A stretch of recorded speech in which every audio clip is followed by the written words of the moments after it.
बहुत clear cut thought process होनी चाहिए दोस्तों एग्जाम में, राइट। और परफेक्शन तभी आता है जब मिनिमम 4 बार रिवीजन हो जाए। हाँ मैं सही बोल रहा हूं। आपको पता है ना, पास करवाना नहीं करवाना किसी फैकल्टी के हाथ में नहीं होता। अल्टीमेटली सारा गेम, सारी गेंद आपके ही पाले में होती। सिर्फ फैकल्टी आपको प्रॉपरली कम्युनिकेट कर सकती है चीजें, बाकी तो अल्टीमेटली सेम फैकल्टी से पढ़ा हुआ एक स्टूडेंट रैंक भी लाता है और एक स्टूडेंट, ये सच्चा ही है मतलब, राइट। यानी आप किसी से भी पढ़ लो, अल्टीमेटली मेहनत किसके हाथ में, आपके हाथ में।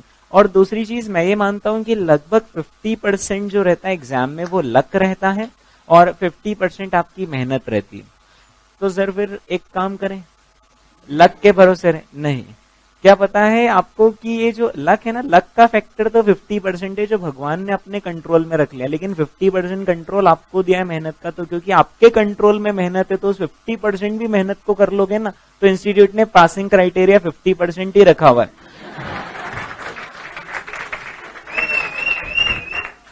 अगर लक इतना सा भी साथ नहीं दे, 0% साथ दे, तो भी एक स्टूडेंट पास तो हो ही सकता है सिर्फ और सिर्फ अपनी मेहनत से, राइट है ना।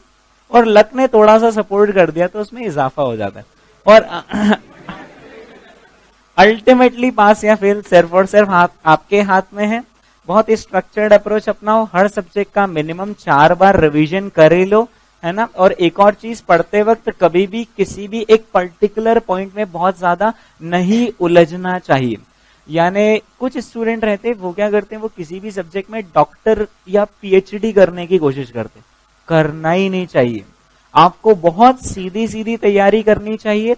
और अगर मान लो 10 चैप्टर में से एक आध चैप्टर आपका वीक है तो कोई बात नहीं, उसको वीक रहने दो। 10 के 10 आपको परफेक्ट करने भी नहीं, क्योंकि आपको 100 में से 100 लाने की तैयारी करनी नहीं। 100 में से 100 अगर आते तो वो नॉर्मली किस्मत से आते, कोई मेहनत से 100 में से 100 ला ही नहीं सकता, वो किस्मत से ही 100 में से 100 आते। अगर किसी को भी आए हैं तो कोई बोलकर ला ही नहीं सकता कि मैं जा रहा हूं 100 में से 100 लेकर आऊंगा, ऐसा कोई हो ही नहीं सकता, राइट। ओके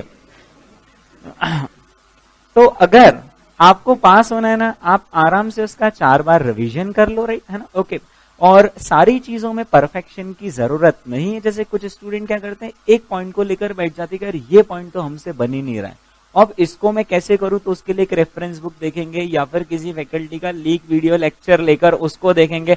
अगर आपको नहीं आ रहा है ना पॉइंट समझ में, आप उसको छोड़ दो, आप उसको छोड़ दो पॉइंट। छोड़ने से दो बातें होंगी, या तो आप जब अगली बार पढ़ोगे ना ऑटोमेटिकली वो आपको समझ में आ जाएगा। कई सारी चीजें ऐसी होती जो उस वक्त समझ में नहीं आती, सेकंड टाइम में ऑटोमेटिकली समझ में आ जाती। पर आप फर्स्ट पॉइंट में उसमें कितना भी ध्यान दे लो वो समझ में ही नहीं आएगी, you are just wasting your time. उसको स्किप कर दो, वो अगली बार समझ में आ जाएगा। और नहीं समझ में आ रहा है तो कोई बात नहीं, हम अकेले ऐसे नहीं होंगे जिसे हमें नहीं समझ में आ रहा होगा, ऐसे फिर तो बहुत सारे होंगे, क्योंकि जो हमको समझ में नहीं आ रहा वो ना जाने कितनों को समझ में नहीं आ रहा होगा। तो आप ऐसी पॉइंट को छोड़ दो, क्योंकि एग्जाम में जैसे अपन कॉन्सेप्ट्स पढ़ते हैं वो लगभग 1000 कॉन्सेप्ट्स होते हैं। 1000 कॉन्सेप्ट में अगर आपने 50 कॉन्सेप्ट भी छोड़ दिए तो 950 तो कर ली, तो आपने 95% ऑफ द पेपर तो कवर ही कर लिया। पेपर खुद ही 120 नंबर का आता है, जिसका 95% निकालोगे तो भी वो 100 से ज्यादा ही होता है। तो कुछ कुछ जो पोर्शन वीक है कोई बात नहीं, होने दो, क्या पता किस्मत इतनी अच्छी हो कि उसका क्वेश्चन ही नहीं है। और हाँ चलो अब आपने बात छेड़ ही दी है तो कुछ कुछ स्टूडेंट जो रहते हैं ना वो डाउन फीलिंग करते हैं। डाउन ऐसा फील करते हैं कि यार दूसरे को तो आता है और मुझे थोड़ा कम आता है, राइट। पता है आप डाउन क्यों फील करते हो, आप डाउन क्यों फील करते हो, क्योंकि आप अपने आप को अपने पड़ोसी से कंपेयर कर रहे हो। और ना आपका पड़ोसी कमजोर है ना आप कमजोर हो। आपको अगर कंपैरिजन करना है तो रास्ते चलते किसी इंसान से करो अपना कंपैरिजन, तो आप पाओगे कि आप उन विशिष्ट चुनिंदा 0.05% ऑफ द पॉपुलेशन में हो जो सीए करने की हिम्मत करते। 100 में से 99 लोग तो सीए करने का दम ही नहीं रखते। आपने ये दम रखा है, आप सीए में आए हो तो आप अपने आप में ही विशिष्ट हो। और फिर ठीक है, आप अगर अपने आप के किसी पीयर से कंपेयर करोगे तो डेफिनेटली, क्योंकि दोनों ही दमदार खिलाड़ी हो तो ऊपर नीचे दिखेगा, राइट। लेकिन आप अपने आप को उन 99 से कंपेयर करो, आप उनसे काफी ऊपर हो। अरे वो एमडीएस जो कर रहे हैं ना यार, उनसे आप ऊपर हो। इनफैक्ट जो इंजीनियरिंग कर रहे हैं ना, आप उनसे ऊपर हो, वो जो पीजीडीसीए कर रहे हैं आप उनसे ऊपर हो, राइट, वो जो नॉर्मल बीकॉम कर रहे हैं, जो नॉर्मल एमबी कर रहे हैं आप उनसे ऊपर हो, राइट। तो अगर आप उनसे कंपेयर करोगे तो ऑटोमेटिकली आप पाओगे कि नहीं आप कुछ हो। और ये अंदर का कॉन्फिडेंस होना बहुत बड़ी बात है, क्योंकि एग्जाम में अगर अंदर घुसते वक्त आपके मन में कॉन्फिडेंस नहीं है, अगर एग्जाम में अंदर जाते वक्त कॉन्फिडेंस नहीं है, तो आप 50% आपकी मेमोरी का लॉस तो वही हो जाता है, अंडर कॉन्फिडेंट फील होने से कि यार मुझे कुछ नहीं आता, सिर्फ ये ख्याल आ गया कि मुझे कुछ नहीं आता है, तो सही में आपको कुछ नहीं आता है, लेकिन आपने सोच लिया सब आता है, आने दो पेपर, तो ऑटोमेटिकली आपसे सारी चीजें हो जाएंगी, यानी शायद 2-5 मार्क्स सिर्फ कॉन्फिडेंस की वजह से ही प्लस हो जाए। कुछ स्टूडेंट जो है वो घबरा जाते, खास करके थ्योरी पेपर में, याद तो सब करते हैं, याद तो सब करते हैं, और फिर वो एग्जाम में जाने से बोलते हैं यार ये तो याद ही नहीं आ रहा, यार ये तो याद ही नहीं आ रहा। ये आपके अकेले के साथ प्रॉब्लम नहीं है, 100 में से 90 स्टूडेंट के साथ यही प्रॉब्लम होती है कि वो जो पूरा पढ़ते हैं वो 100% याद ही नहीं रहता। कोई भी 100%, जैसे आपने लॉ पढ़ा है, ऑडिट पढ़ा, तो डिक्टो पेज तो किसी को याद ही नहीं रहता। आप पूरा पेज याद कर लो, मैं आपको 10 घंटे देता हूं और आप उसको डिक्टो बोल के बता दो, 5 दिन बाद तो मैं मान जाओ, कोई डिक्टो याद ही नहीं कर सकता, थोड़ा सा इधर उधर होता ही है। और इसीलिए इंस्टीट्यूट कौन सा आपसे बोल रहा है आपको 100 में से 100 लाने, आपको तो 50 ही लाने, राइट। तो आप उन चीजों को अगर ब्रीफली भी याद रख पा रहे, अंदाज से भी याद रख पा रहे, तो इट इज सफिशिएंट, राइट। तो अपने आप को अंडर कॉन्फिडेंट फील करने की जरूरत नहीं, यार मैंने पढ़ा और मैं भूल गया, ऐसा सबके साथ होता है। लॉ में अगर आप पहला चैप्टर पढ़ने के बाद दूसरा चैप्टर पढ़ते हो ना, तो पहला भूल ही जाते हो, और इससे ये टेंशन में मत आ जाने कि अब तो मुझे याद ही नहीं हो रहा, ये सबके साथ है।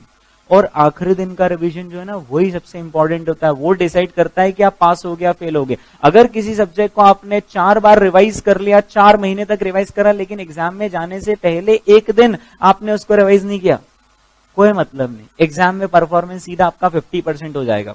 तो आप तो आखिरी दिन तक कीला लड़ाना, क्योंकि अल्टीमेटली 50% मार्क्स तो आखिरी दिन ही डिसाइड होते हैं कि आप कैसा रिवीजन करते हो, राइट। और दूसरी चीज, एग्जाम में जब भी आप कदम रखोगे तो आपकी तैयारी 100% हो ही नहीं सकती। हमेशा एग्जाम में जाने से 4 दिन पहले ऐसा लगता है कि काश पाकिस्तान हमला कर दे,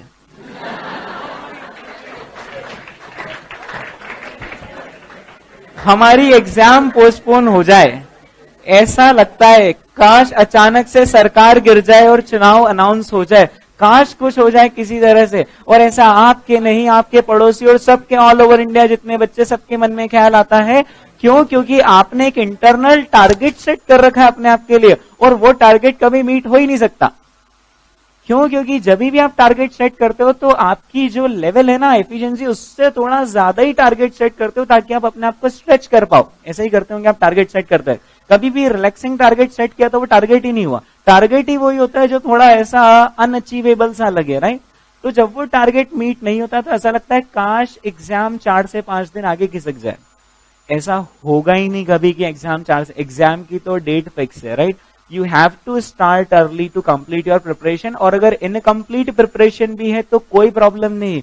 मैं तो कहता हूं कि अगर आप 70% ऑफ द सिलेबस भी पढ़ के गए तो आराम से पास हो सकते हो। बस वो 70% में परफेक्शन, जो पढ़कर जा रहे हो उसमें परफेक्शन होना चाहिए। अगर आपने थोड़ा सा आधा अधूरा कैपिटल बजटिंग पढ़ा, आधा अधूरा डेरिवेटिव्स और आधा अधूरा फॉरेक्स, कुछ नहीं हो सकता है। फॉरेक्स कर रहे हो तो उसको इस परफेक्शन के साथ कर लो कि अब क्वेश्चन आने दो 16 मार्क के, उसमें 12, 13, 14, 15 मार्क हम स्कोर करेंगे। जैसे कैपिटल बजटिंग आपने आधा अधूरा, 1-2 मिस्टेक हो गई, खत्म, वो 8 मार्क का क्वेश्चन पूरा जाता है एग्जाम में। आपने फॉरेक्स पूरा पढ़ा लेकिन एक आध मिस्टेक हो गई, खत्म, वो भी पूरा क्वेश्चन गया। तो जितना कर रहे हो उतना अच्छे से कर लो, और जो नहीं हुआ उसको जाने दो, भाग्य के भरोसे। क्या पता जो हमने नहीं पढ़ा उससे क्वेश्चन ही नहीं पूछे, उनको कौन से पूरे 1000 कंसेप्ट एक ही पेपर में टेस्ट कर लेने हैं, राइट। तो थोड़ा बहुत किस्मत का भी सपोर्ट लेकर चलो ऐसा। तो आखिरी दिन अगर आपकी प्रिपरेशन नहीं भी होती, जस्ट बी कॉन्फिडेंट कि मैं तो जो पढ़ के गया हूं वही आता है। और ऐसा होता ही है, कई बार आप जो चैप्टर छोड़ देते हो उसका क्वेश्चन ही नहीं पूछते हैं, जो कॉन्सेप्ट आपको नहीं आता वो आता ही नहीं एग्जाम में। पर हम अननेसेसरीली एग्जाम के पहले बहुत भटकते हो उसके पीछे कि यार इसका कैसे होगा, इसका कैसे होगा, और ऐसा कर दूं तो वैसा। जो नहीं आ रहा उसको छोड़ दो, खत्म। जो आ रहा है उसमें ही पास हो सकते हैं अपन एग्जाम में, राइट। तो 1000 में से 950 कंसेप्ट भी आ गए तो बहुत होता है, और रैंक लाने के लिए भी 950 कंसेप्ट सफिशिएंट होते हैं, राइट। दूसरी चीज, किसी भी सब्जेक्ट में ऐसा ना करे कि कोई रेफरेंस बुक भी ला रहे, किसी कोचिंग के नोट्स भी कर रहे हैं, प्रैक्टिस मैनुअल भी कर रहे हैं, और ये सारी चीजें कर रहे हैं। सारा तामझाम करने से कोई मतलब नहीं है। किसी एक ही सोर्स को रेफर करके चलना, किसी भी सब्जेक्ट में अगर आपने 2 सोर्स रेफर कर लिए तो आप उलझ जाओगे। किसी भी सब्जेक्ट में 2 सोर्स रेफर कर लिए, फॉर एग्जांपल ऑडिट आपने किया एक फैकल्टी से और किताब ले ली दूसरी फैकल्टी की, किन्हीं भी 2 फैकल्टीज का सेम सिलेबस तो हो ही नहीं सकता। एक सिंगल सोर्स को रेफर करना इंपॉर्टेंट है, सारे सब्जेक्ट का प्रैक्टिस मैनुअल करना बेहद जरूरी है। आज भी काफी सारे स्टूडेंट हैं जो प्रैक्टिस मैनुअल करते ही नहीं, जो सिर्फ एक सोर्स यानी फॉर एग्जांपल एक कोचिंग के नोट्स करें, दैट्स इट। नहीं, कोचिंग के नोट्स प्लस प्रैक्टिस मैनुअल। अगर कोई फैकल्टी आपको ऐसा बोल भी देना कि प्रैक्टिस मैनुअल को आग लगा दो, बोलती है दोस्तों, कुछ फैकल्टीज ऐसा बोलती है कि प्रैक्टिस मैनुअल इंस्टीट्यूट ने बनाया हुआ है। जब एग्जामिनर फॉर एग्जांपल अगर इंस्टीट्यूट ने मुझे बोला ना कि mister Praveen Khatod paper set करो, तो मैं कोई एन श्रीधर की किताब या बाला की किताब से पेपर सेट नहीं करूंगा। सबसे पहले मेरी टेबल पे प्रैक्टिस मैनुअल ही रखा हुआ होगा और अप्रोक्सीमेटली 40% ऑफ द क्वेश्चन में प्रैक्टिस मैनुअल से ही उठाऊंगा। तो प्रैक्टिस मैनुअल क्योंकि इंस्टीट्यूट का ही सोर्स है और वो ही पेपर सेट कर रहे हैं, तो उससे तो क्वेश्चन आएंगे, तो वो तो करना ही करना हर सब्जेक्ट का। प्लस हर सब्जेक्ट के जो भी आप जहां से भी कोचिंग करो उसके नोट्स या फिर एक रेफरेंस। प्रैक्टिस मैनुअल अपने आप में इनसफिशिएंट है, पर हाँ प्रैक्टिस मैनुअल प्लस कोचिंग या फिर कोई बेहतर reference, it makes a complete subject, right? Okay. पर अकेला आपने कोई रेफरेंस या सिर्फ कोई कोचिंग कर लिया तो इट इज इनकम्प्लीट। अकेला प्रैक्टिस मैनुअल इज इनकम्प्लीट। ये 2 काम कर लो, कंप्लीट हो जाएगा, राइट? क्योंकि प्रैक्टिस मैनुअल कई बार बहुत सारे कॉन्सेप्ट छोड़ देता है पर सीधे एग्जाम में पूछ लेता है। ऐसा होता है। कोई इंस्टीट्यूट इस बात की गारंटी नहीं देता जो उसमें लिखा उसी से 100 नंबर का पेपर बनेगा, उससे सिर्फ 40-50 नंबर का ही पेपर बनता है, बाकी 40-50 तो अलग से ही बनता है, राइट? तो इस तरीके से आप तैयारी करना। 4 रिवीजन के बिना अगर आप एग्जाम में जा रहे हो तो मुश्किल है। हाँ, स्टडी मटेरियल को लेकर थोड़ा सा वैसा रहता है कि आपके पास अगर समय हो तो कर लेना, नहीं तो आप स्किप भी कर सकते हो। उसके प्रैक्टिकल क्वेश्चन जरूर कर लेना, है ना, राइट? ओके, चलो आओ यार दोस्तों, पढ़ाई करेंगे, हमें सिलेबस कंप्लीट करना है।